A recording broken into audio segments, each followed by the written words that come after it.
Nous voici rendus à quelques jours du début de l'année 2022. Avec l'approche de la nouvelle année, le gouvernement du Canada, le gouvernement du Québec sont en train de revoir à la baisse les prérequis pour obtenir un permis de travail ou encore un permis d'études. Dans ton cas à toi, si tu veux venir étudier en 2022, si tu veux profiter des nouvelles lois qui sont en train de mettre en place, quels sont exactement, ou devrais-je préciser, quel genre de profil devrais-tu avoir, quel genre de profil devrais-tu éviter si tu veux obtenir le permis d'études en 2022? Parce qu'ils sont vraiment en train de changer toutes les règles. Pourquoi? Parce que 2020, 2021, à cause de la pandémie mondiale, ils n'ont malheureusement pas pu atteindre l'objectif qui s'était fixé. Alors, pour rattraper ce gros retard-là, ils sont obligés de faciliter les passages immigratoires pour l'année 2022. Alors, quel genre de profil devrais-tu éviter d'avoir si tu veux avoir tes chances, si tu veux maximiser tes chances d'obtenir ton visa? Reste qu'à la fin de la vidéo pour le découvrir.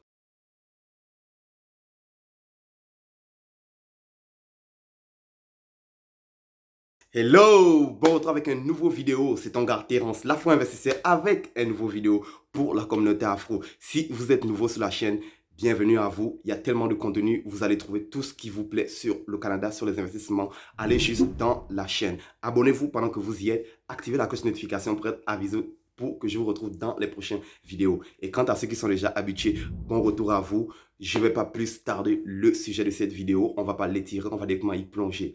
Quel genre de profil exactement dois-tu éviter si tu veux obtenir un jour le permis d'études pour le Canada?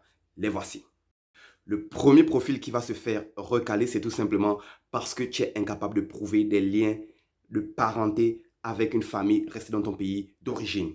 Je répète bien encore, si tu ne peux pas prouver que tu as soit des parents, soit une épouse, soit des enfants, ou même si tu n'as pas des avoirs, ici quand on parle d'avoir, on parle de biens immobiliers, on parle de biens financiers, ou on parle tout simplement d'un emploi. Si tu n'as pas tout ça, ton profil va se faire recaler.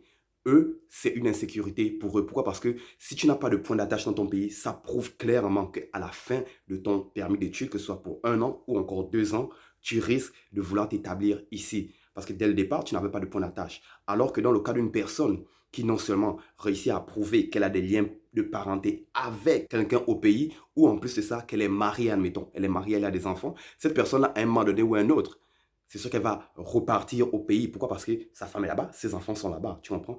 Alors, dans ton cas à toi, tu dois être en mesure de prouver tes liens de parenté. Je comprends, il se peut très bien que tu es orphelin, tu n'as plus de parents. Il faut que tu sois en mesure de leur prouver avec un certificat de décès et toute la paperasse qui va avec. Je répète bien, tu dois être en mesure de prouver que tu as des liens de parenté qui vont t'obliger, pas nécessairement t'obliger, qui vont te pousser à la fin de ton permis d'études de repartir dans ton pays d'origine. Ça, ou en plus qu'ils aient des avoirs.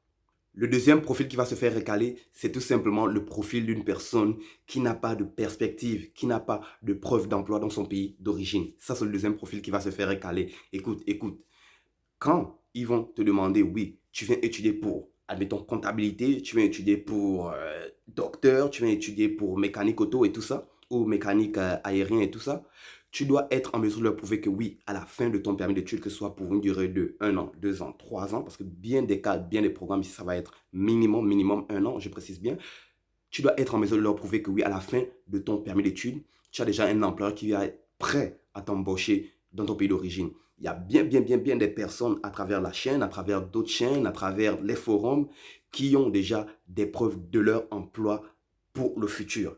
Alors, tu t'en vas voir un employeur donné, n'est-ce pas? Tu signes un contrat avec cet employeur-là, sous-entendu que lui, il te garantit un emploi à la fin de tes études. Ou encore, que le permis d'études, que le programme d'études que tu choisis, c'est vraiment un milieu qui a rapport avec des emplois dans ton pays. Je te donne un exemple concret. Je ne peux pas venir du Gabon, admettons, et je vais décider de faire art plastique. Je m'inscris en art plastique. Pour ceux qui ne savent pas c'est quoi l'art plastique, ici on parle du dessin, on parle de la peinture et tout ça, n'est-ce pas?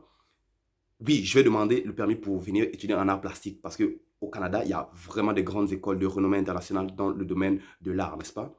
Mais en quoi ce genre de programme-là va bénéficier le Gabon? Alors, il faut penser à ça. Même chose, si tu viens ici pour faire plomberie alors que tu peux étudier plomberie là-bas, pourquoi ils te feraient venir? Pensez vraiment à ça. Il faut que ce soit des programmes qui ont des preuves que oui, à la fin de ce programme-là, tu es en mesure d'obtenir un emploi dans ton pays d'origine. Et si tu peux avoir une preuve d'un employeur, une référence d'un employeur, tu es bien parti. Sinon, ton profil va se faire recaler. Le troisième profil qui va se faire sûrement recaler, c'est tout simplement parce que tu n'as pas d'historique de voyage. Oui, dans ton cas à toi, il se peut très bien que tes parents n'ont pas la situation financière de te faire beaucoup voyager. Il se peut que tu viennes juste de graduer, d'obtenir ton diplôme, que tu sors fraîchement de l'université et tout ça. Alors, tu n'as pas encore eu l'opportunité de voyager. Mais pour immigration, eux, ce n'est pas leur problème. Eux, ils aimeraient voir. Est-ce que déjà dans ta famille, non seulement il y a du monde qui ont voyagé par le passé, il y a du monde qui sont déjà venus au Canada. En plus de ça, est-ce que toi aussi tu as déjà voyagé? Pourquoi? Parce que eux, ça leur permet de bâtir un historique sur ta personne. Je le répète encore. Ils vont faire des enquêtes sur ta personne à travers des services tels que la police d'Interpol. Tu comprends? Alors, si tu as déjà voyagé à travers, admettons, l'Afrique, entre l'Afrique et l'Europe, tu as déjà bâti un historique de voyage. À partir de cet historique de voyage-là, eux, ils peuvent vraiment étudier mieux ton cas. Comme, ok, cette personne-là, elle a eu un permis pour tel pays, un visa pour tel pays, je veux dire. Elle est partie dans ce pays-là pour X durée de temps, mais à la fin, elle est revenue sans problème. Elle est repartie. Ça, c'est comme ça que si l'agent d'immigration, lui, il étudie ton historique de voyage dans ton dossier, il voit ça, il a plus de confiance que oui, ok, cette personne-là, elle est plus de confiance. Si on lui donne le permis, à la fin, elle va repartir. Pourquoi? Parce que son historique de voyage, déjà, le dit dès le départ que oui, bien qu'elle ait obtenu un permis pour l'Espagne, un permis pour l'Afrique du Sud, un permis pour je ne sais pas quel autre pays, pour, admettons, le Japon, à la fin de son permis, elle a toujours respecté les clauses, elle est toujours revenue dans son pays. Il y a plus de sécurité pour toi, il y a plus de chances pour toi d'avoir le permis. Si tu n'as pas d'historique de voyage, ça va être problématique. Je ne suis pas en train de dire qu'ils vont refuser automatiquement ta demande, mais garde ça en tête, ça reste d'être très, très, très problématique. Le quatrième profil qui va se faire recaler, et bien entendu, les profils, je ne les ai pas mis en ordre, n'est-ce pas? Il n'y a pas vraiment d'ordre. Le quatrième profil qui va se faire recaler, c'est tout simplement le profil de la situation financière. Tu n'as pas assez de cash pour venir ici. Si tu n'as pas assez de cash, ne fais pas d'entourloupe pour venir te foutre dans la merde ici. Ne le fais pas, tu vas juste griller tes chances. Vaut mieux que tu prennes le temps qu'il faut pour mettre de côté l'argent, la somme nécessaire qu'il te faudra pour venir subvenir à tes besoins ici. N'essaie pas de, comment dire, presser le processus de demande parce que tu veux venir ici vite fait. Non, prends tout le temps dont tu as besoin pour sauver le minimum de montant requis pour venir ici. Je vois bien des cas des personnes, tu viens d'obtenir l'héritage de ta famille, tu es prêt à dilapider l'héritage de la famille pour venir au Canada. Il y a du monde comme ça qui m'écrivent. Vous n'allez pas venir. Sans vous mentir, vous ne viendrez pas. Pourquoi? Parce que déjà là, tu dilapides l'héritage familial. En plus de ça, ça veut dire que c'est la seule source de revenus que tu as. Tu n'as pas d'autres biens, tu n'as pas d'historique de voyage. Tu utilises l'héritage familial comme source de tes revenus principaux pour venir ici. Ça, c'est un gros, gros, gros drapeau rouge, un gros carton rouge pour le service d'immigration. Non, ne faites pas ça. Il faut que vous soyez en mesure d'avoir assez d'argent pour subvenir à vos besoins. Il faut que vous soyez en mesure de prouver que cet argent-là ne vient pas de façon interrogatoire. Du jour au lendemain, dans ton compte en banque, on retrouve 10 000 $, une transaction de 10 000 $. Ça vient d'où? Ça vient d'où? Si vous savez que vous devez faire votre demande, prenez-vous à l'avance. Faites des prépaiements dans votre compte bancaire. Le dernier profil qui va sûrement se faire recaler, c'est tout simplement le profil d'une personne qui a une double intention. Les agents d'immigration sont formés chaque année pour déceler ce genre de personnes-là. Vous n'allez pas leur passer des entourloupes. Vous êtes des nombreuses personnes à m'écrire dans l'email pour me dire vos projets d'immigration. Et vous avez déjà planifié ça comme, c'est déjà planifié comme le plan d'un chef bandit, là. Oui, Terence, je vais venir avec le permis d'études, admettons, en médecine. Et une fois que j'arrive là, est-ce que je peux directement changer pour aller dans une autre école? Est-ce que je peux directement changer pour aller faire le permis de travail pour obtenir un emploi? Ça ne marche pas comme ça. Ça ne marche pas comme ça. Ça sont des trucs qui vont déceler directement dans votre demande, à travers votre demande, à travers votre situation financière, à travers votre lettre de motivation. Ce sont des trucs qui vont déceler. Chaque année, Immigration reçoit des dizaines de milliers de dossiers à travers le monde. Ce sont des agents qui sont entraînés, qui reçoivent des formations adéquates pour justement filtrer les dossiers des personnes qui sont supposées venir apporter dans la société canadienne comparé à ceux qui sont juste intéressés à venir profiter de la société canadienne. Ils sont entraînés pour ça. Alors, si vous avez des doubles intentions, assurez-vous que ce ne soit pas des intentions qui sont prévisibles. Ici, qu'est-ce que j'entends par là? Dernièrement, j'ai reçu la lettre d'un jeune homme. Il me dit, ouais, ben, je vais venir étudier en mécanique. Mais si j'arrive, est-ce qu'après, si j'aime pas le cours, directement, je peux changer de programme? Ou bien, est-ce que tu penses que ce serait directement mieux si je fais la demande pour le permis de travail pour aller travailler? Hein? Quoi? Non. Si tu as obtenu le permis de travail, désolé, si tu as obtenu le permis d'études pour 2 ans pour ton programme, assure-toi de focuser d'abord sur tes 2 ans d'études. Si tu bâtis ton historique financier d'emploi sur le sol canadien, si tu bâtis ton historique de vie sur le sol canadien, à la fin de ton 2 ans, tu as plus de chances d'obtenir le permis de travail pour rester au Canada, pour un jour obtenir la résidence permanente et plus tard la citoyenneté canadienne. Aussi simple que ça.